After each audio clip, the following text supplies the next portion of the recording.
Hi friends, ನಾನು ಈ ಪುಸ್ತಕವನ್ನು ಓದ್ತಾ ಇದ್ದೀನಿ. ಈ ಪುರಾಣದ ಪುಣ್ಯ ಕಥೆಗಳನ್ನು ತುಂಬ ಸ್ವಾರಸ್ಯಕರವಾಗಿ ಬೇಲೂರು ರಾಮಮೂರ್ತಿಯವರು ಬರೆದಿದ್ದಾರೆ. ಪುರಾಣಗಳದಂತೆ ಆಯ್ದಂತಹ ಕಥೆಗಳು ನೋಡ್ರಿ. ಈಗಿನ ಕಾಲದಲ್ಲಿ ಈಗ ಏನು ಪುರಾಣ ಹೇಳ್ತೀಯಪ್ಪ, ನಿನ್ನ ಕತೆ ಏನು ಹೇಳ್ತೀಯ ಅನ್ನೋದನ್ನು ಈಗಾಗಲೇ ಎಲ್ಲರೂ ನಿಲ್ಲಿಸ್ಬಿಟ್ಟಿದ್ದಾರೆ. ಎಲ್ಲರೂ ದುಡ್ಡಿನ ಹಿಂದೆ ಓಡ್ತಾ ಇದ್ದಾರೆ ಅನ್ಬೋದು. ಈಗಿನ ಕಾಲದಲ್ಲಿ ಮಕ್ಕಳಿಗೆ ಮೊಬೈಲು ಎಲ್ಲ ಕೊಡುವುದ್ರ ಬದಲಿ ಈ ಥರ ಬುಕ್ಕುಗಳನ್ನು ಓದಿ ಅಂತ ಕೊಟ್ಟರೆ ನಮ್ಮಲ್ಲಿರುವಂತಹ ಪುರಾಣದಲ್ಲಿ ನಡೆಯುವಂತಹ ದೇವಾನುದೇವತೆಗಳಲ್ಲಿ ನಡೆಯುವಂತಹ ಕಥೆಗಳು ಅವರಿಗೂ ಗೊತ್ತಾಗುತ್ತದೆ. ಯಾವ ರೀತಿ ಇದೆ ಕತೆ ಅಂತ ಅವ್ರಿಗೂ ಗೊತ್ತಾಗುತ್ತೆ.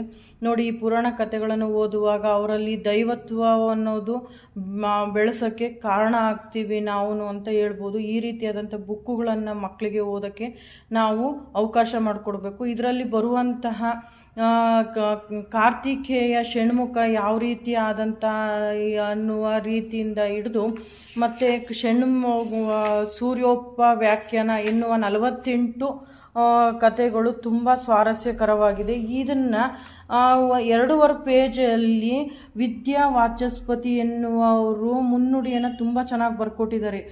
ಡಾಕ್ಟರ್ ಅರಳು ಮಲ್ಲಿಗೆ ಪಾರ್ಥಸಾರಥಿ ಎನ್ನುವರು ಇವರು ವಿಷ್ಣು ಸಹಸ್ರನಾಮ ಫೌಂಡೇಶನ್ ಸಂಸ್ಥಾಪಕರಾಗಿದ್ದಾರೆ. ಇವರು ತುಂಬ ಚೆನ್ನಾಗಿ ಈ ಪುಸ್ತಕವನ್ನು ಬರೆದು ಕೊಟ್ಟಿದ್ದಾರೆ. ಇದನ್ನು ಒಂದೊಂದು ಕಥೆಯನ್ನು ಒಂದೊಂದು ವಿಡಿಯೋದಲ್ಲಿ ಯಾವ ರೀತಿ ಇದೆ ಅಂತ ನಾನು ಬಿಡಿಸಿ ಹೇಳ್ತೀನಿ.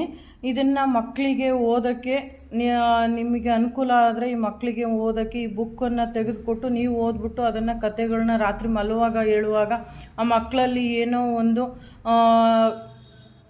ಪುಣ್ಯ ಕಥೆಗಳನ್ನು ಕೇಳಿದ್ವಿ ಅನ್ನೋ ಒಂದು ದೇವತೆಗಳ ಕಥೆಗಳು ಕೇಳಿದ್ವಿ ಅಂತ ಅವರಿಗೆ ಅನಿಸ್ಬೇಕು. ಏನಾದರೂ ನಾನು ತಪ್ಪಾಗಿ ಹೇಳಿದರೆ ನನ್ನ ಕ್ಷಮಿಸಿ. ಶೇರ್ ಮಾಡಿ, ಲೈಕ್ ಮಾಡಿ, ಸಬ್ಸ್ಕ್ರೈಬ್ ಆಗಿ. Thank you.